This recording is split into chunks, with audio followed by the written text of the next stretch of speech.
अस्सलाम वालेकुम नाज़रीन, मैं हूं आपका होस्ट मोहम्मद आतिफ मलिक, आपकी खिदमत में हाजिर हूं।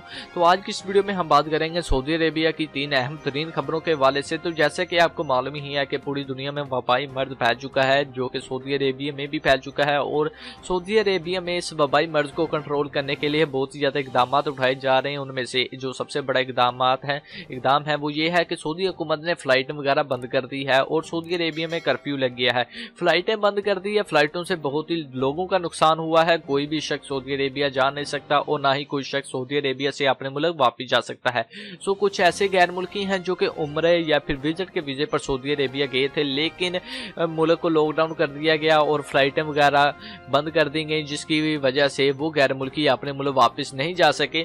तो कुछ ऐसे गैर मुल्की हैं जो कि पाकिस्तानी हैं। तो सऊदी हुकूमत ने ऐलान किया है जो पाकिस्तानी उम्रा ज़ायरीन है, ठीक है, उन्हें 18 तारीख को उनके मुल्क वापस भेज दिया जाएगा, यानी कि फ़्लाइट के जरिए उन्हें पाकिस्तान वापस भेज दिया जाएगा, रवाना कर दिया जाएगा। तो बढ़ते हैं अपनी दूसरी खबर की जानब। जैसे कि आपको मालूम ही है कि सऊदी अरेबिया में कर्फ्यू लग चुका है। तो अगर कोई भी शख्स अपने घर से बाहर निकलता है, ठीक है, अगर वो पकड़ा जाता है तो उसे 10,000 रियाल तक का जुर्माना हो सकता है और उसे जेल भी हो सकती है 40 दिन की।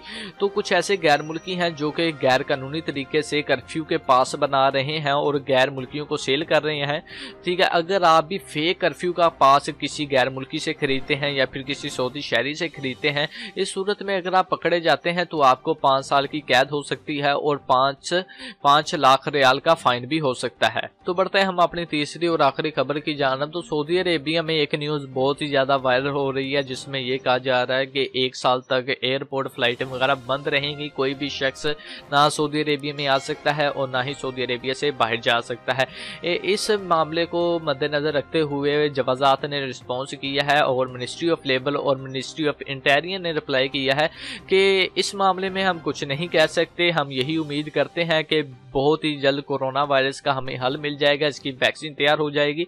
तो जैसे ही इसका कोई हल मिल जाए, इसकी वैक्सीन या मेडिसिन वगैरह तैयार हो जाएगी, तो हम फ्लाइट वगैरह ओपन कर देंगे। और जिस तरह पहले सऊदी अरेबिया में तमाम निज़ाम होता था, तमाम सिस्टम चलता था, उसी तरह तमाम सिस्टम चलेगा। लेकिन जो ये फ्लाइटों की बात की जा रही है कि 1 साल तक बंद रहेंगी, तो इस तरह की कोई भी खबर नहीं है। लेकिन हाँ, इतनी बात ज़रूर है कि जब इस वायरस का कोई हल मिलेगा तो फिर ही फ्लाइटें वगैरह ओपन की जाएंगी, अदरवाइज कर्फ्यू भी लगेगा और आपका चेक वगैरह भी, यानी कि चेकअप वगैरह भी होगा। तो नाज़रीन, ये थी आज की वीडियो। उम्मीद करता हूँ आपको आज की ये वीडियो पसंद आई होगी। अगर आपको आज की ये वीडियो पसंद आई है तो आप हमारे यूट्यूब के चैनल को लाजमी से सब्सक्राइब करें, और अगर आप यही वीडियो हमारी फेसबुक पर देख रहे हैं तो ऊपर आपको लिंक मिल जाएगा हमारे यूट्यूब के चैनल का। तो यूट्यूब को उस लिंक को ओपन करें और इस रेड कलर के बटन पर क्लिक करके चैनल को सब्सक्राइब करें और इस बेल आइकन पर क्लिक कर दें। इससे ये होगा जब भी कोई भी मैं न्यू वीडियो अपलोड करूंगा तो उसकी इंफॉर्मेशन सबसे पहले आप दोस्तों को मिल जाएगी। शुक्रिया, अपना ख्याल रखें, मुझे दुआ में याद रखिएगा। अल्लाह हाफिज।